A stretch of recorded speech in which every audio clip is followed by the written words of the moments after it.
Welcome to week 5. You made it and are almost finished. This week you'll be understanding the topics of inflation, unemployment, and Federal Reserve policy, macroeconomics in an open economy, and the international financial system. In chapter 17, it will describe the Phillips curve and the nature of the short-run trade-off between unemployment and inflation. It will explain the relationships between the short-run and long-run Phillips curves and discuss how expectations of the inflation rate affect monetary policy, as well as the use of the Phillips curve graph to show how the Federal Reserve can permanently lower the inflation rate. This will help us to understand how the Fed uses contractionary monetary policy to reduce inflation, thus pushing the economy down a short-run Phillips curve. In Chapter 18, we will explain how the balance of payments is calculated.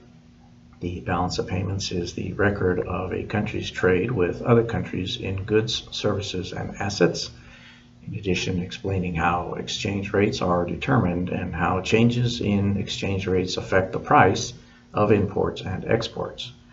Knowing that an exchange rate is determined in the foreign exchange market by the demand and supply of a country's currency will be important. We will want to compare the effectiveness of monetary and fiscal policy in an open economy and in a closed economy, seeing how in a closed economy the main effect of lower interest rates is on domestic investment spending and purchases of consumer durables. Similarly, in an open economy, lower interest rates will also cause an increase in net exports. And lastly, in Chapter 19, we will describe how different exchange rates systems operate, meaning a currency floats when its exchange rate is determined by demand and supply. Under a fixed exchange rate system, countries agree to keep their currencies' exchange rates fixed. We will also want to look at the three key features of current exchange rate systems, the first being the US dollar floats against other major currencies, and the second being how most countries in Western Europe have adopted a common currency.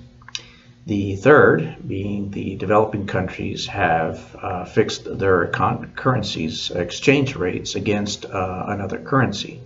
And finally, we will look at the growth of international capital markets and how a key reason for fluctuations in exchange rates is that investors seek out the best investment they can find anywhere in the world.